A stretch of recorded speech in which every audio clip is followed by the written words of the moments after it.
For decades, Assam witnessed the unchallenged rule of the Congress, where leaders like Tarun Gogoi played long innings in the name of peace and fundamental development. But 2016 and then 2021 changed everything.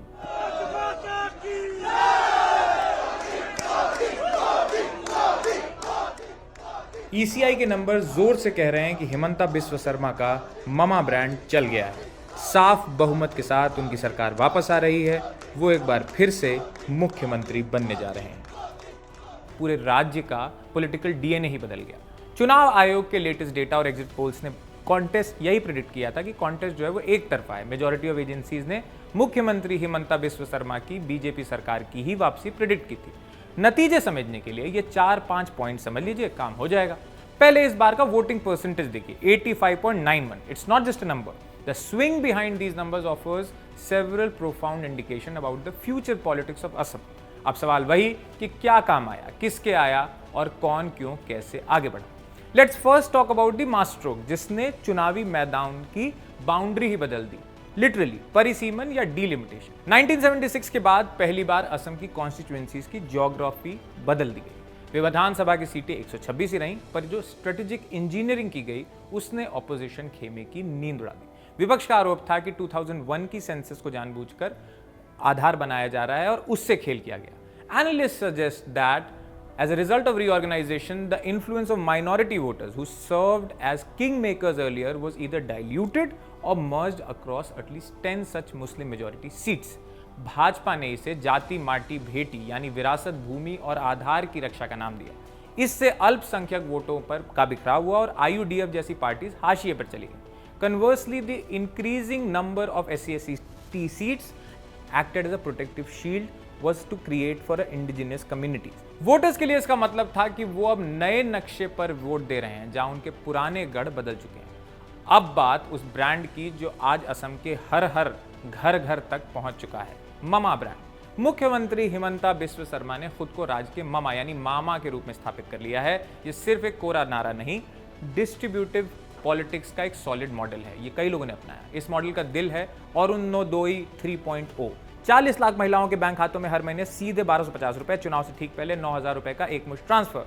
The opposition kept calling it electoral bribery, but on the ground it created an impenetrable women's vote bank. महिलाओं के अलावा युवाओं के लिए बाबू योजना और 1.6 लाख पारदर्शी सरकारी नियुक्तियों ने बेरोजगारी के गुस्से को काफी हद तक कूल डाउन कर दिया। The 27,000 crore semiconductor plant in Jagi Road has become a symbol of the state's industrial rejuvenation.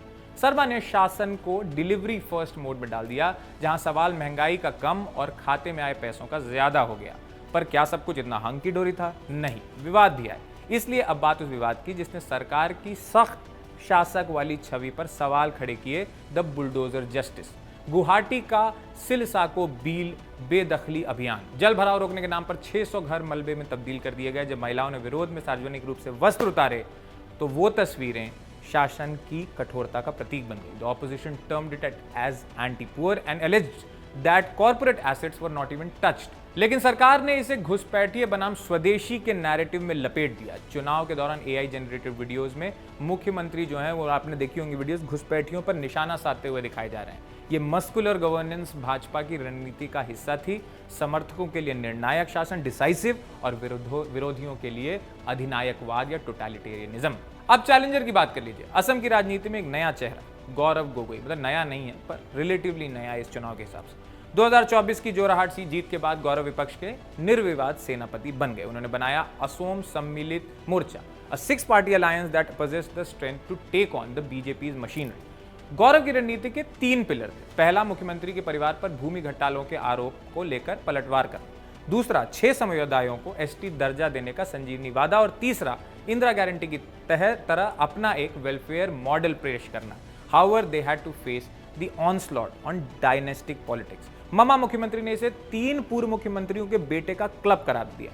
To add to the trouble, while Gaurav's strategy of distancing himself from the AIUDF sought to attract Hindu votes, it also created the risk of fragmentation of the minority votes in the Barak Valley. और आखिर में वो 2 मुद्दे जो सीधे Asamiya emotion को trigger करते हैं, उसको इवोक करते हैं, चाय और जुबिन गर्ग। असम की 35 to 38 सीटों पर हार जीत तय करने वाली जो टी ट्राइब्स हैं इस बार कशमकश में थी। सरकार ने जो मजदूरी को 280 कर दिया, पर कांग्रेस ने 450 रुपए का दाव खेल दिया था। इस बीच सिंगापुर में जुबिन गर्ग की रहस्यमयी मौत ने पूरे राज्य को हिला दिया था, because Zubeen was not merely a singer, he was the voice of Assamese identity. While the chief minister termed it as a murder and constituted an SIT, the opposition labeled it the politicization of a tragedy. इन दोनों मुद्दों ने चुनाव को शुष्क आंकड़ों से हटाकर गहरे भावनात्मक स्तर पर पहुंचा दिया। आर्थिक मोर्चे पर देखें तो असम जो है वो कॉन्ट्रोवर्शियल विरोधाभासी राज्य है। एक तरफ जीडीपी में 19% की growth rate, per capita income में 3.5 गुना का इंक्रीज का दावा, और दूसरी तरफ बढ़ता हुआ पब्लिक डेट। विपक्ष पूछ रहा था कि क्या यह विकास सिर्फ और सिर्फ कर्ज के गुब्बारे पर टिका है। विपक्ष है, पूछता रहेगा, आगे भी मौका मिलेगा। यू आर वॉचिंग जिंदाबाद। Thank you so much.